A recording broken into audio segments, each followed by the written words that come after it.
अस्सलाम वालेकुम स्टूडेंट्स, कैसे हैं आप सब। अगर आपने अभी तक मेरे चैनल को सब्सक्राइब नहीं किया तो मेरे चैनल को सब्सक्राइब करें और बेल के नोटिफिकेशन को प्रेस कर दें ताकि जो मेरी आने वाली लेटेस्ट वीडियोस हैं वो आप तक पहुंच जाएं। आज की जो मेरी वीडियो है इसमें मैं सप्लीमेंट्री प्रॉब्लम नंबर 97 को एक्सप्लेन करने लगी हूँ। तो सबसे पहले क्वेश्चन की स्टेटमेंट देखते हैं। स्टेटमेंट में क्या लिखा हुआ है। क्वेश्चन के अकॉर्डिंग अगर आप देखें तो लिखा हुआ है find A cross del cross B and A cross del cross B at the point 1 - 1 2 if vector A is equal to x z square I cap plus 2y j cap minus 3x z k cap and vector b is equal to 3x z I cap plus 2y z j cap minus z square k cap। अब इस question में हमारे पास basically अगर इसको names मतलब अगर इसको names दें तो ये टू पार्ट्स हैं। ठीक है, हम लोगों ने ये टू पार्ट्स फाइंड आउट करने हैं। तो पहला जो मेरे पास पार्ट है वो तो सिंपल है, जैसे प्रीवियस हम काफ़ी ज़्यादा ये वाले क्वेश्चंस करके आए हैं, ये तो सिंपल है। बट जो इसका सेकेंड पार्ट है वो थोड़ा सा लेंथी भी है और थोड़ा सा ट्रिकी है। तो देखें हम लोगों ने किस तरह से सॉल्व करने हैं। इसको ए और बी का जो है ना नेम देना चाहिए था, बट ये एक ही क्वेश्चन है तो हम इसको इस तरह से ही सॉल्व करेंगे। तो हमारे पास जो है क्वेश्चन मैंने फर्स्ट जो है उसको लिख के क्वेश्चन मार्क लगाया है। अब इसके अकॉर्डिंग जो ब्रैकेट होती है, मैथ में ये रूल है कि जब सबसे पहले हम लोगों ने क्या चीज़ फाइंड आउट करनी होती है, ब्रैकेट को सॉल्व करते हैं। तो एक दफ़ा डेल लिखा क्रॉस बी। अब मुझे इतना पता है डेल की वैल्यू प्रीवियस जितने भी अभी जब से ये चैप्टर स्टार्ट किया हुआ है डेल की वैल्यू सेम ही यूज़ हो रही है। तो partial over partial x i cap plus partial over partial y j cap plus partial over partial z k cap उसकी वैल्यू है। तो हम क्या करेंगे, हमने क्रॉस प्रोडक्ट रिप्रेजेंट करता है कि 3 × 3 का डिटर्मिनेंट लगाएंगे। ऊपर आई जे की होगा, डेल की जगह पार्शियल ओवर पार्शियल एक्स आई के साथ, जे के नीचे क्या आ जाएगा पार्शियल ओवर पार्शियल वाई और के कैप के नीचे क्या आ जाएगा partial over partial Z. Similarly अगर बी वेक्टर बी की बात करें तो आई कैप वाली टर्म इधर आ जाएगी, बी जे कैप वाली टर्म इसके नीचे आ जाएगी और के कैप वाली जो टर्म है मेरे पास वो इसके नीचे आ जाएगी। फिर इस 3 × 3 के डिटर्मिनेंट को एक्सपैंड करना है। एक्सपैंड किस तरह से किया जाएगा, कुछ इस तरह से एक्सपैंड करना है। हम लोगों ने पहले इसको आई कैप के साथ इसको और इस टर्म को इग्नोर करके लिखना है। फिर उसके बाद सेकंड इसको, इस वाली कॉलम को और सेकंड इस जो रो है मेरे पास इसको हम लोगों ने इग्नोर कर देना है। फिर लास्ट पे ये के कैप वाली टर्म है और उसके साथ आई ये जो मेरे पास आई कैप और के जे कैप है उसको इग्नोर करके ये टर्म लिख देनी है। फिर सिंपल मल्टीप्लिकेशन है, इसको लिखना है मल्टीप्लाई बाय दिस माइनस इसको लिखना है और इसको लिख देना है। ठीक है, फिर सेम इस तरह से मल्टीप्लिकेशन हो जानी है और इसको डिटर्मिनेंट्स एक्सपैंड होने हैं। फिर उसके बाद जो नेक्स्ट स्टेप है उसके अकॉर्डिंग अगर आप देखें तो क्या कह रहे हैं कि हम लोगों ने इसको पार्शियली डिफ्रेंशिएट करना है with respect to y. Y के रिस्पेक्ट से जब करेंगे तो जीरो आएगा क्योंकि यहाँ पे वाई है ही नहीं। जेड के रिस्पेक्ट से करेंगे तो यहाँ पे -2y आ जाएगा जो मैंने यहाँ लिख दिया है। फिर जे कैप के अकॉर्डिंग अगर आप देखें तो क्या आएगा, एक्स के रिस्पेक्ट से करें अगेन जीरो, वाई जेड के रिस्पेक्ट से करें -3x आ जाएगा। ये माइनस और ये माइनस मिलकर प्लस हो जाएगा। लास्ट पे यहाँ पे 3x हो गया प्लस के साथ। यहाँ पे देखें, यहाँ पे एक्स के रिस्पेक्ट से कोई नहीं, यहाँ पे वाई के रिस्पेक्ट से यहाँ पे भी जीरो, यहाँ पे भी जीरो, जीरो के कैप आ जाएगा और लास्ट पे आपने ये वाली वैल्यू सिर्फ ये माइनस माइनस प्लस हो जाएगा और ये मेरे पास फैक्टर आया है, मतलब आंसर आया डेल क्रॉस बी का। फिर उसके बाद नेक्स्ट स्टेप में क्या करना है, अब ये जो मेरे पास आंसर है इसका क्रॉस प्रोडक्ट ले लेना है ए के साथ, लेकिन वेक्टर ए पहले लिखा हुआ है तो पहले हम ऊपर आई जे के ही आएगा, पहले वेक्टर ए की वैल्यू आएगी और फिर डेल क्रॉस बी की वैल्यू जो अभी रिसेंटली फाइंड आउट की है वो आएगी। तो ज़रा देखें किस तरह से क्वेश्चन सॉल्व होगा। हमारे पास ये जो क्वेश्चन है देखें, ये मेरे पास लिखा हुआ है ए क्रॉस डेल क्रॉस बी। ठीक है, ऊपर आई जे के आ गया, ए की वैल्यू, आई के नीचे आई कैप वाली टर्म, जे कैप के नीचे जे कैप वाली टर्म और के कैप के नीचे के कैप वाली term. Similarly del cross B का जो आंसर आया आई कैप वाली के साथ उसकी टर्म लिख दी, जे कैप के नीचे जे कैप वाली टर्म लिख दी और के कैप तो ऑलरेडी जीरो आया था, जीरो लिख दिया। फिर इस 3 × 3 के डिटर्मिनेंट को एक्सपैंड करना है सेम उस तरह से ही। ये पहले आई कैप लिखना है, इसको और इसको स्किप करके 2 × 2 में लिख देना है। फिर सेकंड वाली कॉलम और फर्स्ट वाली जो है रो उसको स्किप करके लिख देना है। फिर थर्ड वाला कॉलम और फर्स्ट वाली रो को हम लोगों ने लिखना है, तो ये इस तरह से लिखा जाएगा।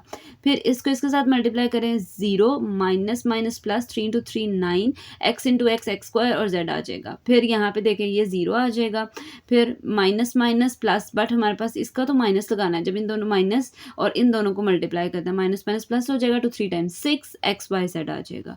फिर यहाँ पे इसको इसके साथ मल्टीप्लाई करें, 3 एक्स को x into x square z square आ जाएगा, प्लस 2 को 2 से मल्टीप्लाई करें 4 y into y square, but ये माइनस है और वो माइनस मिलके जो फॉर्मूले का है, जो मेरे पास डिटर्मिनेंट का फॉर्मूला है, माइनस माइनस मिलके क्या हो जाएगा प्लस। फिर उसके बाद यहाँ पे हमारे पास जीरो में कोई भी चीज़ ऐड कर लो या सब्ट्रैक्ट कर लो वही नंबर आ जाता है, ये माइनस माइनस मिलके प्लस बन जाएगा, बाकी टर्म्स एज इट इज़ हैं।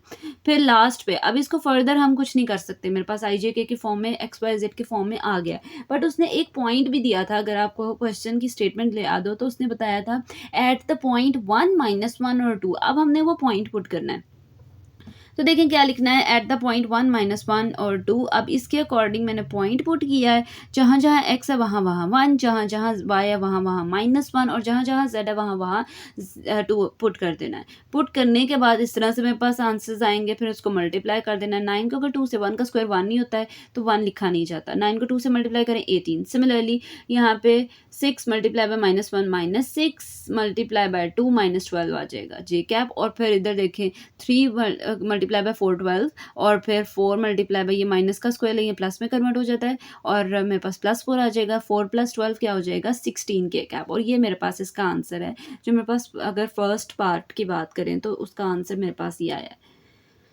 +18 आई कैप -12 जे कैप और +16 के कैप, ये इसका आंसर आया।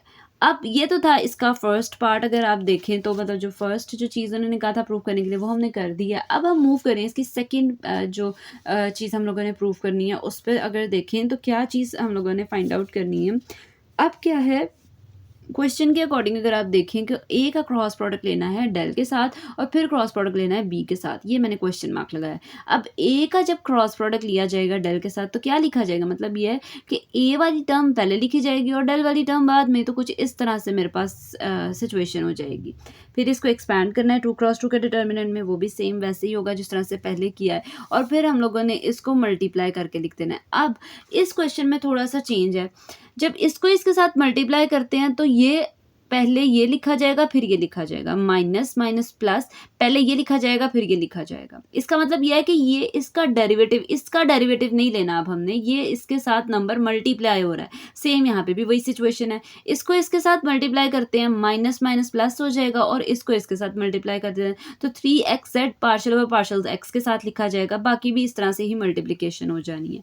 ये मल्टीप्लिकेशन करने के बाद हमारे पास IJK के फॉर्म में आंसर्स आए और यहाँ से हमें कोई फाइनल आंसर नहीं मिला, तो हमने इसको इधर ही स्टॉप करना है। ये मेरे पास जो अगर आप अभी के लिए देखें तो ये ए क्रॉस डेल का आंसर है, ठीक है। अभी ये ए क्रॉस डेल का आंसर आया है, मतलब ये है कि सिंपलेस्ट फॉर्म में नहीं लेके गए, बट ये अभी के लिए आंसर है। तो हमने क्या करना है, इसको अगेन क्रॉस प्रोडक्ट ले लेना है बी के साथ। जब मैं इसको बी के साथ इसका क्रॉस प्रोडक्ट लूँगी तो देखें किस तरह से मेरे पास वैल्यूज़ आएंगी। ऊपर IJK लिखा जाएगा और फिर ए क्रॉस डेल का आंसर आई कैप के नीचे ये पूरी टर्म लिख दी जाएगी, जे कैप के नीचे माइनस अंदर मल्टीप्लाई हो रहा है और ये ब्रैकेट लगाई गई है, ये पूरी टर्म लिख देंगे और के कैप के साथ ये पूरी टर्म लिखती है और फिर बी के साथ आई के नीचे आई वाली टर्म, जे कैप के नीचे जे कैप वाली टर्म और के कैप के नीचे के कैप वाली टर्म लिखती है। अब इसको अगेन एक्सपैंड करना है। एक्सपैंड करने के लिए हमें थोड़ी सी स्पेस ज़्यादा चाहिए क्योंकि अब यहाँ पे थोड़ा सा ट्रिकी हो गया है क्वेश्चन को सॉल्व करना। ज़रा देखें इस तरह से मैंने इसको एक्सपैंड किया है, वो सेम 2 क्रॉस 2 का डिटर्मिनेंट किस तरह से एक्सपैंड होता है वही वाला फॉर्मूला अप्लाई करना है। आई कैप माइनस जे कैप प्लस के कैप, ये वाला एक सीक्वेंस लगता है। फिर उसके बाद हम लोगों ने मल्टीप्लाई करना है, तो इस तरह से ये तो डिटर्मिनेंट की फॉर्म में 2 क्रॉस 2 के फॉर्म में लिखा गया। अब इसको इसके साथ मल्टीप्लाई करना है, माइनस इसको इसके साथ मल्टीप्लाई कर देना है। सिमिलरली इसको इसके साथ मल्टीप्लाई करके लिख देना है और माइनस माइनस और ये वाली टर्म आ जाएगी, इसके साथ लिखी जाएगी। अब हमारे पास जो नंबर मल्टीप्लाई होके लिखा जा रहा है वो ब्रैकेट के बाहर लिखा जा रहा है, मतलब पहले ये टर्म लिखी जा रही है फिर ये नंबर लिखा जा रहा है। सेम यहाँ पे भी इस तरह से ये सारी वैल्यूज़ लिखी जाएंगी। अगर आपने स्क्रीनशॉट लेना है तो आप इसका स्क्रीनशॉट भी ले सकते हैं। फिर अब मैंने फर्दर इसको मल्टीप्लाई करना है, किस तरह से करूँगी, इस टर्म को इसके साथ लिखा जाएगा या डायरेक्ट कर लें। मैंने यहाँ पे डायरेक्ट किया है कि इसको इसका डेरिवेटिव ले लिया है, फिर इसके रिस्पेक्ट से 0 आएगा। सेम इसका इसके साथ डेरिवेटिव ले लिया और इसके रिस्पेक्ट से 0 आएगा। फिर इसका इसके साथ डेरिवेटिव लेना है, इसके रिस्पेक्ट से 0 आ जाएगा। और y के रिस्पेक्ट से अगर देखें तो 0 आएगा और x के रिस्पेक्ट से कुछ ना कुछ आंसर्स आ जाएंगे। फिर यहाँ पे देखें z के रिस्पेक्ट से भी आंसर आएगा और y के रिस्पेक्ट से भी आएगा। ये इसमें दोनों के रिस्पेक्ट से आएंगे। इस पे भी x z के रिस्पेक्ट से भी आंसर आएगा और x के रिस्पेक्ट से भी आंसर्स आएंगे, मतलब डेरिवेटिव लेने हैं हमने। जब हम डेरिवेटिव ले लेंगे तो कुछ इस तरह से मेरे पास टर्म्स आएंगी। ज़रा देखें, ये मेरे पास इसकी टर्म्स आ गई हैं। -2z plus 2z। अब हमने इसको ये माइनस और -2 मतलब इस तरह से ये डेरिवेटिव फॉर्म में है। इसका डेरिवेटिव लें y के रिस्पेक्ट से तो 0 आ जाएगा। जे कैप की अगर यहाँ देखें तो इसके रिस्पेक्ट से हमारे पास -2z आ जाएगा, वो लिख दिया। यहाँ पे 0 फिर माइनस और यहाँ पे देखें अगर आप क्या आएगा, यहाँ के रिस्पेक्ट से तो 0 -2y आएगा और फिर इधर से 3x आ जाएगा। माइनस माइनस मिलकर प्लस बना देगा। सेम यहाँ पे भी हम लोगों ने इस तरह से ही डेरिवेटिव एक्सपैंड करने हैं। अब एक्सपैंड करने के बाद सिंप्लीफाई करना है। तो सिंप्लीफाई किस तरह से होगा, आई कैप वाली जो टर्म है अगर वो एक दूसरे के साथ मल्टीप्लाई की जाए तो मेरे पास सेम वैल्यूज़ हैं और अपोजिट साइन है। आई कैप वाली टर्म तो एक दूसरे को कैंसिल आउट कर देगी। यहाँ पे भी 2x(z)³ आ रहा है, -2x(z), सेम वैल्यूज़ हैं और अपोजिट साइन है, ये तो एक दूसरे को कैंसिल आउट कर देंगे।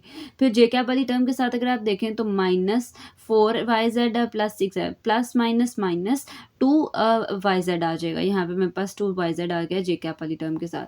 यहाँ पे अगर आप देखें तो मेरे पास सिर्फ एक ये टर्म है और ये दोनों टर्म सेम है। तो 9 + 6 क्या हो जाएगा, 15x(z²), 3x² as it is, 4y² भी एज इट इज़। अब ये मेरे पास x y z की फॉर्म में आंसर आया। लास्ट स्टेप यह है कि हमने इसमें वो पॉइंट पुट कर देना है, 1 -1 2 सेम पॉइंट है क्योंकि क्वेश्चन सेम है। तो जब मैं सेम पॉइंट पुट करूँगी तो पुट करने के बाद कुछ इस तरह से मेरे पास इसकी सिंप्लीफिकेशन होगी। पॉइंट पुट करने में जहाँ जहाँ x है वहाँ वहाँ हम लोगों ने क्या चीज़ पुट कर देनी है, जहाँ जहाँ x है वहाँ वहाँ हम लोगों ने 1 पुट कर देना है, जहाँ जहाँ y है वहाँ वहाँ -1 और जहाँ जहाँ z है वहाँ वहाँ 2 पुट कर देना है। सिंप्लीफाई करने के बाद मेरे पास जो आंसर आएगा, इधर -4 आ रहा है, इधर 4 + 60 + 12 आ रहा है। इन सबको सम अप करो तो यहाँ 76 के कैप आ रहा है और यहाँ पे माइनस माइनस क्या हो जाएगा, +4 जे कैप आ रहा है और आई कैप तो 0 स्टार्टिंग में ही 0 गया था और यही आपका क्या है फाइनल आंसर। और ये थी जी आज की मेरी वीडियो। होपफुली आपको मेरी वीडियो अच्छी लगी होगी। अगर आपको मेरी वीडियो अच्छी लगे तो वीडियो को लाइक करें और सब्सक्राइब करना मत भूलिएगा। तो इंशाल्लाह जो नेक्स्ट वीडियो होगी वो फर्दर सप्लीमेंट्री प्रॉब्लम से रिलेटेड होगी। तो तब तक के लिए अल्लाह हाफिज़।